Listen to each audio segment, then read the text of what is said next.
Hi guys.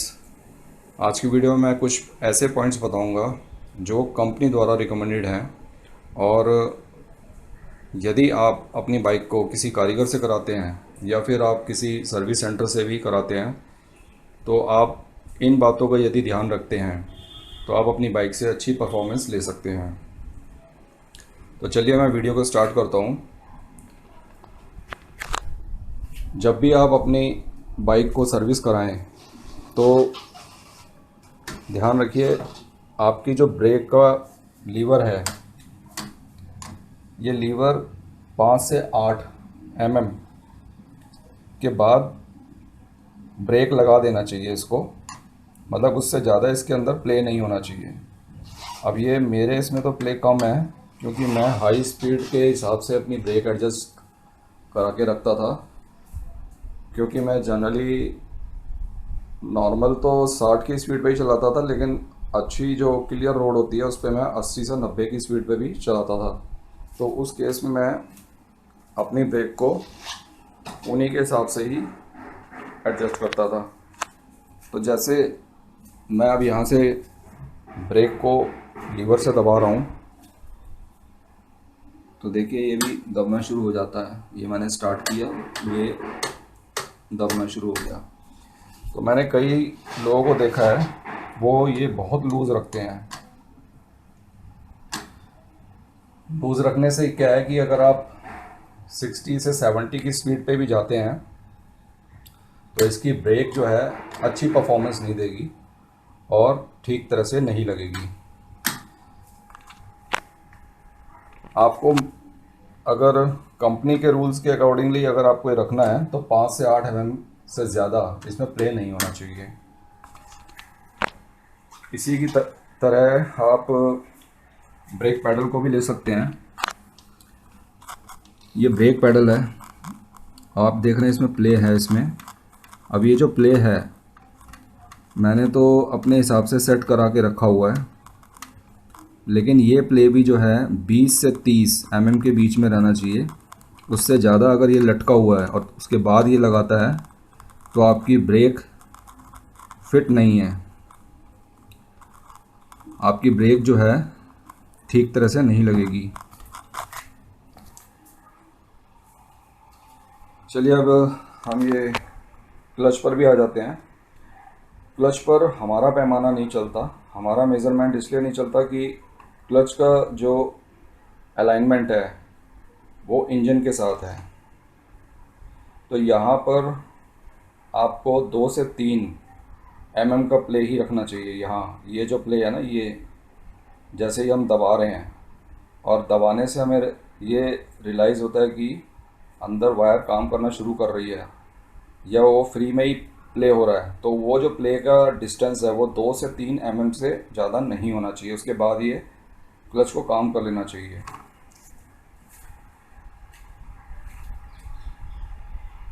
इसके अलावा कुछ और बेसिक बातें हैं जो आपको पता रहनी चाहिए। इसमें मैं आपको कार्बोरेटर से रिलेटेड 2 बातें बता देता हूँ। देखिए, कई लोग मेरे को पूछते हैं कि हमारी बाइक लो स्पीड पे परफॉर्मेंस नहीं दे रही है और हमारी बाइक 80 के बाद बंद हो जाती है। उसका रीज़न क्या होता है कि जब आप स्टार्टिंग वे में लेके जाते हैं इसको 30 से 40 तक की स्पीड रखते हैं तो आपको ऐसा लगता है जैसे कई बारी पानी घुस गया है इसके कार्बोरेटर के पास, हवा ले चुकी है, अच्छे से दौड़ नहीं रही है, पिकअप नहीं उठा रही है और ऐसा लग रहा है कि बंद हो रही है। और हाई स्पीड में जनरली एक ही बार मेरे साथ हुआ था लाइफ में, वैसे मेरे साथ कभी नहीं हुआ, एक बार हुआ था। तो मैंने अपने कारीगर को दिखाया था क्योंकि वही सर्विस करते थे इसकी कार्बोरेटर की हमेशा। तो शायद इसमें जो मेन जेट है वो चेंज हुआ था। हाई स्पीड में आपका मेन जेट काम करता है, लो स्पीड में पायलट जेट काम करता है। तो जब पायलट जेट में कोई प्रॉब्लम आएगी, कचरा फंसा होगा, ठीक तरह से साफ़ नहीं होगा, तो आपको लो में परफॉर्मेंस ख़राब देगा और हाई में मेन जेट देगा। तो वो तो जब आप सर्विस करा के लाते हैं तो रोड पे चलाने लग जाते हैं 60-70 की स्पीड पे, लेकिन जैसे ही आपने 80 से ऊपर भगाई और गाड़ी बंद हो गई तब पता चलता है मेरे कारीगर ने ठीक तरह से काम नहीं किया था। तो ध्यान रहे कि जब सर्विस करा लें तो एक बार इसको हाई स्पीड पे ले जाके टेस्ट कर लें, किसी साफ रोड पे, कंजेस्टेड रोड पर नहीं। ये मैं रिकमेंड कर रहा हूँ आपको। आप किसी क्लियर रोड पर जाएं, वहाँ पर इसकी परफॉर्मेंस चेक कर लें। यदि 80 के ऊपर गाड़ी बंद नहीं होती, 80-90, इससे ज़्यादा भगाने की जरूरत नहीं है, तो आपका कार्बोरेटर ठीक तरह से सेट है। उसके बाद अब आप आ जाइए इसके टूटी ऑयल पे।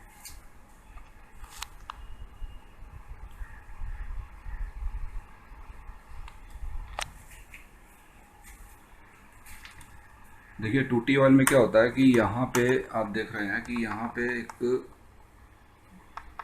निडल का एरो है। कुछ लोगों के पास जो होती है बाइक, उसमें यहाँ पे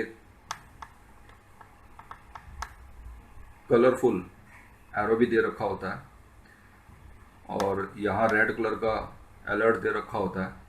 होता क्या है कि जब ये निडल आप इस मेटल के पीछे देखेंगे आ जाएगी तो इसमें 25% टूटी ऑयल बचेगा।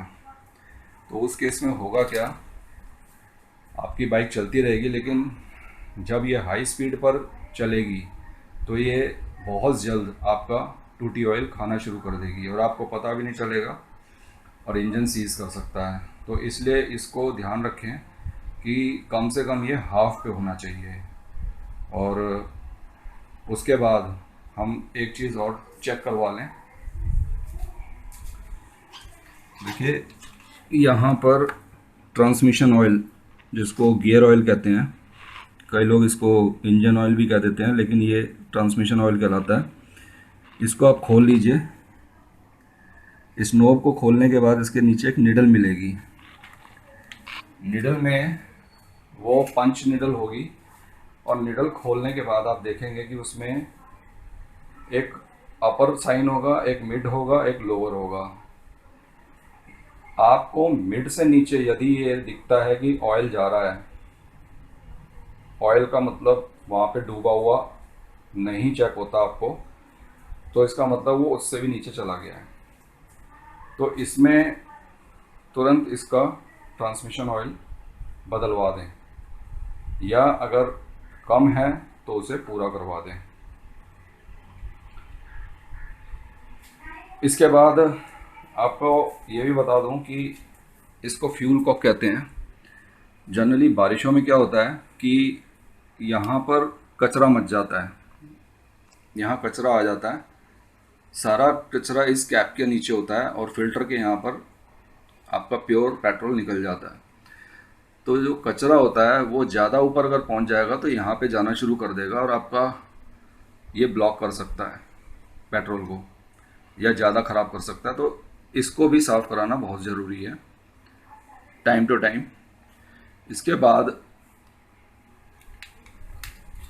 अब आप इधर आ जाइए। यहाँ आपको पता है कि क्या है,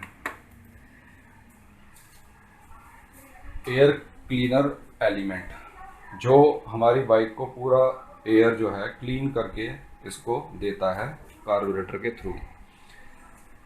तो करना क्या होगा कि जनरली वैसे तो ये साफ़ होता ही है सर्विस में, आपको ध्यान ये रखना है कि ये साफ़ ज़रूर करके देना है कारीगर को, कहीं इसको मिस ना कर जाए, क्योंकि इसी से ही सारी एयर फिल्टर होके जाती है। उसमें करना ये होगा कि उसको एक सॉल्वेंट में, यानी कि पेट्रोल वगैरह में, उसको अच्छे से स्क्वीज़ कर ले। सारा मिट्टी, जितना गंद कचरा उसमें होगा सारा निकल जाएगा। और उसके बाद उसको हल्का सा सुखा के उसमें टूटी ऑयल जो होता है, इंजन ऑयल, ये इसकी 2-4 बूंदें उसमें डाल दें। इतना डालें कि वो उसके अंदर से एक्स्ट्रा निचोड़ लें, उसको गीला करके हल्का सा, और उसको दोबारा लगा दें। तो इस तरह से आपका ये सर्विस होना भी ज़रूरी है। और अब आ जाते हैं पंप के ऊपर। देखिए पंप जो होता है वो 0.20 से लेके 0.25 mm तक सेट करना एक कारीगर का काम है, जो यहाँ से बाहर से भी कर सकता है और वो अंदर से भी कर सकता है। आपको सिर्फ ये उसको बता देना है कि उसके हिसाब से वो सेट कर लें। इस प्रकार से जो पंप का रेशियो है आपका स्पीड के अनुसार उस इंजन में चला जाएगा। ये एक रेशियो जो है फिक्स है कंपनी के द्वारा। और इसके अलावा आप देखा होगा कि स्पार्क प्लग है वो तो 101% ही खोला जाता है हर सर्विस में। एक तो उससे इंजन की स्टेटस पता चलती है और दूसरा उसको क्लीन भी किया जाता है, क्योंकि उससे कंसर्न किक से भी है। तो वो जब खोलें तो आपने देखा होगा कई लोग उसमें रेगमार लगाते हैं गैप के बीच में, और ठीक है वो लगाते हैं, वो कार्बन साफ करते हैं। उसका जो गैप का जो मेजरमेंट है वो ना ज़्यादा अधिक होना चाहिए ना कम होना चाहिए।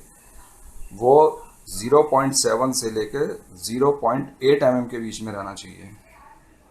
और स्पार्क प्लग जो है वैसे कंपनी जो लगाती थी ओरिजिनल वो NGK का लगाती थी, जिसका नंबर BP7HS होता था। आजकल ये थोड़ा सा शॉर्ट चल रहा है, कम मिलता है।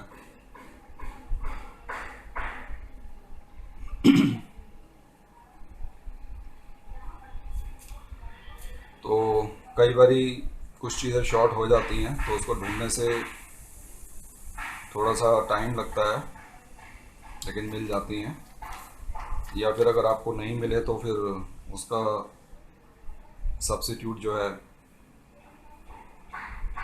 वो मालूम कर लेना चाहिए और वो उसको लगाकर ही काम चला लेना चाहिए। अब इसके अलावा जो है लास्टली मैं आपको दो बातें और बता दूं। एक तो इसकी बैटरी जो है उसको टाइम टू टाइम चार्ज कर लेना चाहिए, क्योंकि बिना बैटरी के आपके इंडिकेटर हॉर्न नहीं बजेगा। और लास्ट पॉइंट आपको मैं बता देता हूँ कि इसकी चेन का जो प्ले होता है ना वो कितना होना चाहिए। देखिए चेन आप लोग यहाँ से खोल के भी देख सकते हैं, और कंपनी ये रिकमेंड करती है जब आपकी चेन ऊपर और नीचे होती है तो उसका जो प्ले है, जो खिंचाव है आपका, ऐसे जब खींचते हैं ऊपर से नीचे दबाते हैं उसको,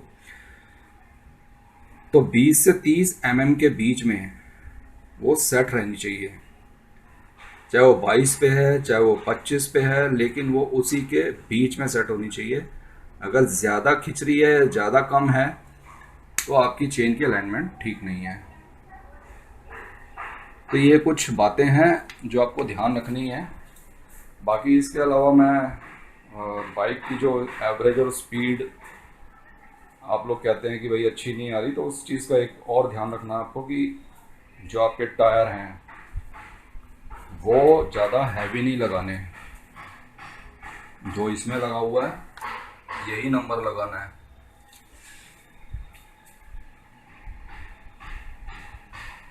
आगे के टायर से ही ना आपको ये बाइक लाइट लगेगी तभी ये भागेगी। कई लोग आगे का टायर ही बहुत भारी लगवा देते हैं, कई लोग तो ऐसे होते हैं जो पीछे का आगे लगवा देते हैं, वो गलत है और उससे माइलेज नहीं मिलती और पिकअप भी नहीं मिलती।